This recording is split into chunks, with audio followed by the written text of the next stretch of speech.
যায়, মানে 10 মিনিটের মধ্যে মুক্তি পাওয়া যায় তান্ত্রিক টোটকা থেকে। এটা আমি নিজে প্রয়োগ করে দেখেছি। এবার নমস্কার, জয় শ্রী সীতারাম, জয় শ্রী সীতারাম, জয় শ্রী সীতারাম। তো সবাই কেমন আছেন? আশা করি সবাই ভালো আছেন। গুরুজন ব্যক্তিদের চরণে প্রণাম জানিয়ে শুরু করছি আজকের ভিডিও। তো আজকের ভিডিওর বিষয় হলো আপনাদের কমেন্ট এবং হোয়াটসঅ্যাপ, ইনস্টাগ্রামের মাধ্যমে আসতে থাকে যে আমার অনেক শত্রু, এবং বেশিরভাগ প্রশ্ন এটা আসে যে আমার স্ত্রীকে কেউ কিছু টোনা টোটকা করে রাখছে, আবার অনেকে বলে আমার স্বামীকে কেউ কিছু টোনা টোটকা করে রাখছে। তো এই সব থেকে বাঁচার উপায় কি আছে? তো এই ভিডিওটা আপনাদেরকে শুরু থেকে শেষ পর্যন্ত দেখতে হবে, আর এই ভিডিওতে আমি পুরো খুলে ডিটেলসে আলোচনা করব। তো গুরুজির দেওয়া তো বিভিন্ন উপায় আমি আপনাদেরকে এর মধ্যে শেয়ার করব, এবং যাদের শত্রু আছে এই ভিডিওটা তাদের জন্য স্পেশালি। যাদের শত্রু আছে, ধরুন আপনার পরিবারের উপরে কেউ কোনো ক্ষতি করার চেষ্টা করলো, তান্ত্রিক টোটকা বা যে কোনো কিছু ক্ষতি করার চেষ্টা করলো, তাহলে আপনাকে মনে মনে ভাবতে হবে সেই যে তান্ত্রিক আপনার প্রতি ক্ষতি করছে সে আপনার কিন্তু শত্রু। এটা আপনাকে বুঝতে হবে। তো চলুন, গুরুদেবের দেওয়া উপায়, অনেক কটা উপায় আমি আজকে আপনাদের বলবো, এবং এগুলো কিভাবে কাজ করবে সেটাও আমি আপনাদেরকে বলবো। তো তাই শুরু থেকে আপনাদেরকে শেষ পর্যন্ত দেখতে হবে এই ভিডিও। সর্বপ্রথম কথা, আপনার মনে হচ্ছে যে আমার ঘরে কেউ কোনো তান্ত্রিক টোটকা করে রাখছে বা কেউ কিছু করে দিয়েছে বাড়িতে, যে বাড়িতে আমার বিশাল ঝুট ঝামেলা হচ্ছে, শান্তি নেই, বিভিন্ন ধরনের এরকম হতে পারে। তো আপনাদের ঘাবড়ানোর কোনো ব্যাপার নয়। কোথাও গিয়ে যে পয়সা টয়সা খরচা করতে হবে সেরকম কিছু করতে হবে না। তাহলে উপায় কি আছে? হ্যাঁ, উপায় আছে। পঞ্চমুখী হনুমানজির পূজা পাঠ করিয়ে নিতে হবে। আচ্ছা, পঞ্চমুখী হনুমানজির ছোট্ট বিগ্রহ, পঞ্চমুখী হনুমানজির ছোট বিগ্রহ, অনেক ছোট বিগ্রহ, বিভিন্ন দশকর্মা ভাণ্ডার বলেন, বিভিন্ন মূর্তি দোকানে বলেন, ছোট ছোট, একদম ছোট ছোট, এইরকম আঙ্গুলের সমান হবে এরকম বিগ্রহ অনেক পাওয়া যায়। বিভিন্ন জায়গায় আপনি দেখবেন পাওয়া যাবেন যেখানে হনুমানজির মূর্তি রাখে, বিভিন্ন মেলাতেও পাওয়া যায়। তো ছোট বিগ্রহ আপনাকে সংগ্রহ করতে হবে। সংগ্রহ করে এনে করে ওনার পূজা করাতে হবে মঙ্গলবার অথবা শনিবারের দিন। তবে মঙ্গল করলে খুবই ভালো হয়, মঙ্গলবার করলে। তো মঙ্গলবার আপনারা পূজা করাবেন। আচ্ছা, পূজাটা কাকে দিয়ে করাবেন? পূজাটা করাতে হবে কোনো সাধক, আচার্য বা ব্রাহ্মণ, যারা ব্রহ্মচারিত পালন করে সেরকম ব্রাহ্মণ দিয়ে পুজো করাবেন। হনুমানজির পূজা পাঠ করে সেরকম সাধক হলেও হবে। কিন্তু পরের দিন আপনি আবার আমাকেই ফোন করবেন না যে আমার একটা বাড়িতে এরকম পূজা করে দিতে হবে। না না না, আমাকে ফোন করবেন না, আমার সময় হবে না। আর আমি বিশেষ করে ঘরে থাকি না, আমার বাড়ির আশপাশে আছে যারা, তাহলে নাহলে আবার কালকে আমাকে ফোন করবে। তো যাই হোক, এখন আপনারা পুজো করে নেবেন। পুজো করানোর পরে ওটা হনুমানজির চরণে সিঁদুর লাগিয়ে দিবেন। ঠিক আছে, সিঁদুর লাগিয়ে দিবেন। সিঁদুর লাগানোর পরে আপনারা খেয়াল করবেন, এমনি যে স্টিলের বাটি হয় না, বাটি ঠিক এরকম ধরনেরই কোনো প্লাস্টিকের জিনিস বা কোনো একটা পিতল টিতল কিছু এরকম ধরনের একটা প্লেটের মতো পাওয়া যাবে। বাটি নয়, সরি, প্লেট, প্লেট টাইপের পাতা পাওয়া যায়। প্লেটের পাশে এরকম সাইড সাইড সুতো ঝুলানো থাকে, আর ওইটাকে কোথাও ঝুলানো যায়। আপনারা লক্ষ্য করবেন এরকম কিন্তু পাওয়া যায়। তো সেরকম একটা আপনাদেরকে জোগাড় করে নিতে হবে। তার উপরে পানের পাতা রাখতে হবে। পানের পাতা রেখে তার উপরে মধু দিয়ে, পানের পাতাটার উপরে পুরো মধু দিয়ে দিতে হবে। মধু দেওয়ার পরে সেই ছোট্ট বিগ্রহটা ওখানে রাখতে হবে। যে ছোট্ট যে মূর্তিটা আপনারা নিয়ে আসবেন পঞ্চমুখী হনুমানজির, ওটা কোথায় রাখবেন? বাড়ির মেন দরজায়। মেন দরজার বাইরেও রাখতে পারেন বা ভিতরের সাইডেও রাখতে পারেন, কিন্তু আপনাদেরকে ভালো করে রাখতে হবে যাতে পড়ে না যায়। এটা আপনাদেরকে খেয়াল করে রাখতে হবে। তো এই যে ছোট প্লেটের মতো বললাম, ওটা আপনাকে দেখে শুনে সংগ্রহ করতে হবে যাতে ছোট বিগ্রহটা বসানো যায় সেরকম, এবং টাঙার জন্য যাতে সুতার টাইপের লাগানো আছে সেরকম অনেক জায়গায় পাওয়া যায়। তো আমার কাছে এই মুহূর্তে ছবি নেই, না হলে আমি আপনাদেরকে দেখিয়ে দিতাম। তো এটা যদি আপনারা রাখেন কোনো শনিবার বা মঙ্গলবার পূজা পাঠ করিয়ে, কোনো সাধক বা আচার্য বা ব্রাহ্মণ দ্বারা পূজা পাঠ করিয়ে দিয়ে করে, যদি আপনারা এই পঞ্চমুখী হনুমানজির চরণে সিঁদুর লাগিয়ে করে ওই প্লেটের উপরে দিয়ে করে পান পাতা একটা রাখবেন, গোটা পানের পাতা। পানের পাতা রাখার পরে ওর উপরে মধু দিয়ে দিবেন। মধু দেওয়ার পরে ছোটো বিগ্রহটা রেখে দিবেন পঞ্চমুখী হনুমানজি। এটা মেন দরজায় রাখবেন, তাহলে দেখবেন আপনাদের বাড়িতে যে তন্ত্র টোটকার কোনো প্রভাব পড়বে না। কেউ যত খুশি তন্ত্র টোটকা করুক না কেন, আপনার বাড়ির কোনো প্রভাব পড়বে না। আর যারা মানে কি বলবো, আর বাগেশ্বর ধামে গিয়েছেন, বাগেশ্বর ধামের যে নারিয়েল, ওখানে যে অভিমন্দিরে নারকেল নিয়ে এসছেন, তারা বাগেশ্বর ধামের চিত্র বাইরে, মেন দরজার যে বাইরে বাগেশ্বর ধামের চিত্র রেখে করে উপরে ওম বাগেশ্বরায় নমঃ লিখে দিবেন, সীতারাম দু সাইডে লিখে দিবেন দরজার দু সাইডে। আর ওখানে একটা বাগেশ্বর ধামের চিত্র, পেতরাজ সরকারের সমস্ত চিত্র, যেটা বাগেশ্বর সরকারের ফুল চিত্র আছে সেরকম চিত্র রেখে করে অভিমন্দিরে নারকেলটা ওখানে বেঁধে দিবেন মেন দরজার বাইরে। তাহলে কিন্তু রোগ ব্যাধি বিভিন্ন তান্ত্রিক টোটকা থেকেও আপনারা রক্ষা পাবেন। তো এটা আপনারা করে দেখতে পারেন। তো চলুন নেক্সট উপায় আমি এখন, যদি আপনার শত্রু থাকে তবেই তো আপনার সঙ্গে শত্রুতামি করবে, এবং তবেই তো আপনার সঙ্গে কিছু আপনার সঙ্গে হিংসা জাতীয় কিছু ক্ষতি করার চেষ্টা করবে, তান্ত্রিক টোটকা করতে পারে। তো যে তান্ত্রিক টোটকা আপনার উপরে করে থাকবে সে তো আপনার শত্রু, সে বাড়ির লোককেই করে থাকুক বা আপনাকেই করে থাকুক, সে আপনার শত্রু। তো এইরকম শত্রুদের জন্য কি করা দরকার? শনিবার অথবা মঙ্গলবার হনুমানজির মন্দিরে যাবেন, 108টা আকন্দ পাতা নিয়ে নেবেন, 108টা আকন্দ পাতার মালা বানিয়ে নেবেন, এবং আকন্দ পাত্তায় সীতারাম সীতারাম সীতারাম লিখে দিবেন, আকন্দ পাত্তাতে সীতারাম লিখে দিবেন।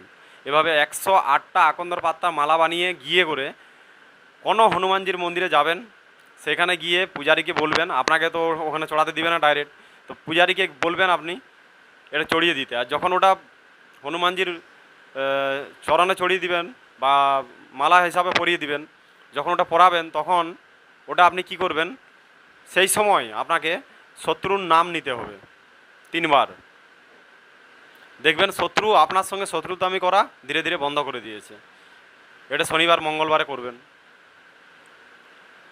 এটা একটা উপায়। যদি আপনার উপরে শত্রুর প্রভাব খুবই বেশি আছে, আপনি অনেক পরিশানের মধ্যে আছেন, শত্রু আপনাকে অনেক পরিশান করছে, তাহলে একটা কাজ করতে পারেন, হনুমানজির মন্দিরে অখণ্ড প্রদীপ জ্বালিয়ে দিবেন 3 দিনের জন্য। অখণ্ড প্রদীপ মঙ্গলবার থেকে জ্বালাবেন, প্রদীপটা অখণ্ড জ্বালাবেন যেন নিভে না যায়। এটা মন্দিরের পূজারীকে দায়িত্বটা দিয়ে দিবেন, অখণ্ড জ্বালাবেন। সরষার তেল দিয়ে জ্বালাতে হবে। সরষার তেল আপনি ওনাকে 3 দিনের যা খরচা হয় সেটা আপনি ওনাকে গিয়ে রেখে দিবেন, এবং পূজারীকে রিকোয়েস্ট করবেন, ওই যে মন্দিরের যে পূজারী সে অখণ্ড প্রদীপ জ্বালিয়ে দিবে আপনার জন্য। তো অখণ্ড প্রদীপটা আপনি জ্বালাবেন, ওখানে রেখে দিবেন হনুমানজির মন্দিরে। কাঁচা সুতা দশকর্মা ভাণ্ডার পেয়ে যাবেন। কাঁচা সুতা নিয়ে করে, ধরুন আপনার শত্রু তো বেশি হচ্ছে, তো আপনি কি করবেন, মাথা থেকে পায়ের বুড়ো আঙুল পর্যন্ত 7বার মানে নিয়ে নেবেন। মাথা থেকে পায়ের আঙুল পর্যন্ত 7বার নিয়ে নেবেন, মানে যা ধাগা হয় 7বার মেপে করে আপনি পাকিয়ে নেবেন, হাতে পাকিয়ে নিয়ে করে সেটার পোলতা বানাতে হবে আপনাকে। ওই পোলতা বানিয়ে প্রদীপ জ্বালাতে হবে, অখণ্ড প্রদীপ 3 দিন জ্বালাতে হবে। আচ্ছা 3 দিন জ্বালাবেন। প্রথম দিন যে হনুমানজির মন্দিরে আপনি জ্বালাতে যাবেন, এবার ফিরে আসার সময় একটা হাতে সুপারি নেবেন, গোটা সুপারি নিয়ে করে মাথায় এইভাবে উতারা করবেন, উতারা করে পেছন দিকে ফেলে দিবেন। এবং পেছন দিকে আপনি ঘুরেও দেখবেন না, মন্দিরের দিকে আর ঘুরে দেখবেন না। এই প্রক্রিয়াটা করার পরে আবার পরের দিনে আবার মন্দিরে গেলেন, আবার একটা সুপারি নিয়ে আসার সময়, মন্দির থেকে ফিরে আসার সময় আবার এইভাবে মাথায় উতারা করে পেছন দিকে ফেলে দিবেন, এবং পেছন দিকে ফিরেও তাকানো যাবে না। এইভাবে 3 দিন একটানা করবেন, কিন্তু প্রদীপটা অখণ্ড প্রদীপ আপনাকে জ্বালাতে হবে। প্রদীপটা যেন খণ্ড না হয়, মানে নিভে না যায়, অখণ্ড জ্বালাতে হবে, সেই ব্যবস্থা আপনাকে করতে হবে। সরষার তেল দিয়ে জ্বালাতে হবে। এটা করবেন, শত্রু আপনার পেছনে শত্রুতামি করবে না, যত বড়ই শত্রু হোক।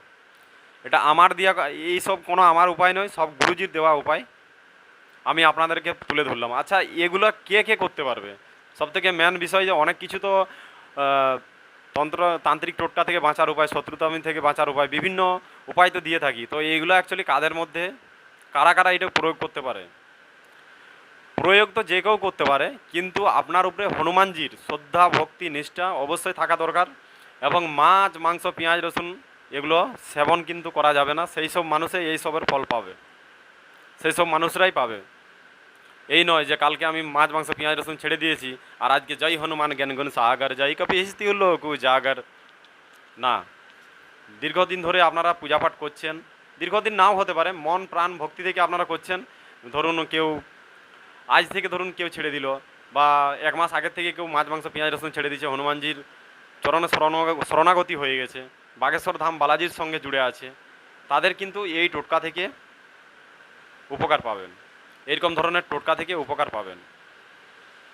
আর একটা কথা আপনারা মনে রাখবেন, যদি কোনো ব্যক্তি আপনাকে পরিশান করে তাহলে আপনাকে বুঝে নিতে হবে যে উনি আপনার শত্রু।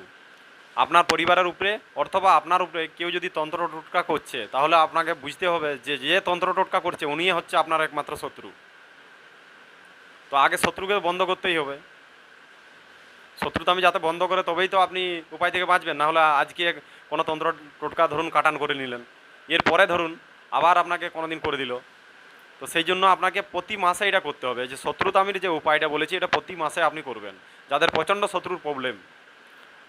এর জন্য আপনারা হোয়াটসঅ্যাপে বারবার মেসেজ করেন, তো আমি এই উপায় আপনাদেরকে বলে দিলাম। আর বিশেষ করে যারা বাগেশ্বর ধাম গিয়েছেন, বাগেশ্বর ধামের ভূভূতি নিয়ে এসেছেন, একটা শর্টকাটে আমি উপায় বলে দিই যে বাগেশ্বর ধামের ভূভূতি যাদের কাছে আছে এবং যারা হনুমানজির প্রত্যেক দিন গুরুমন্ত্র মালা, বাগেশ্বর ধাম ওম বাগেশ্বরায় নমঃ এগুলো জপ করেন, প্রত্যেক দিন জপ করেন, তারা কি করবেন, ভূভূতিটা এই হাতে রাখবেন, খুব কম মাত্রায় ভূভূতিটা এই হাতে রাখবেন, রেখে করে মালা জপ করবেন। মালা জপ করবেন ওম বাগেশ্বরায় বীরবিরাই হুম ফট সাহা, এটা মালা জপ করবেন। মালা জপ করার পরে আপনারা আবার 5 বার বললেন ওম বাগেশ্বরায় বীরবিরাই হুম ফট সাহা, তারপরে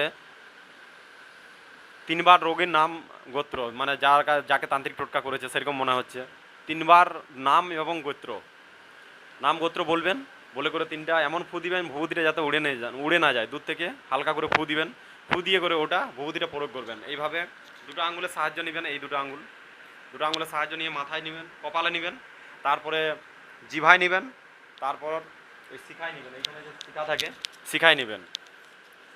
এইভাবে ধরুন কারো ক্রিটিক্যাল প্রবলেম, তাকে এইভাবে প্রয়োগ করবেন। এই প্রয়োগে কিন্তু আমি দেখেছি তান্ত্রিক টোটকা থেকেও সঙ্গে সঙ্গে মুক্তি পাওয়া যায়, মানে 10 মিনিটের মধ্যে মুক্তি পাওয়া যায় তান্ত্রিক টোটকা থেকে। এটা আমি নিজে প্রয়োগ করে দেখেছি। এবার কার প্রয়োগ কীরকম, কার ব্যাপারে কীরকম, এটা আমি ডিটেলসে খুলে বলতে পারবো না। অনেকেই তো কাল থেকে নিরামিষ ভোজন করছে, আজকে সেই প্রয়োগটা করেছে, করে বলছে আমি তো কিছু কাজ পেলাম না দাদা, কি করা যায়। না না না, আপনার শ্রদ্ধা, আপনার নিষ্ঠা, আপনার ভক্তি, আপনার ভক্তির দৃঢ়তা আপনার উপরে। তো চলুন, আপনাদের এই নিয়ে বিশাল অনেক অনেক অনেক কমেন্ট ছিল, তো চলুন, এবং বারবার মেসেজ আসতেছিল।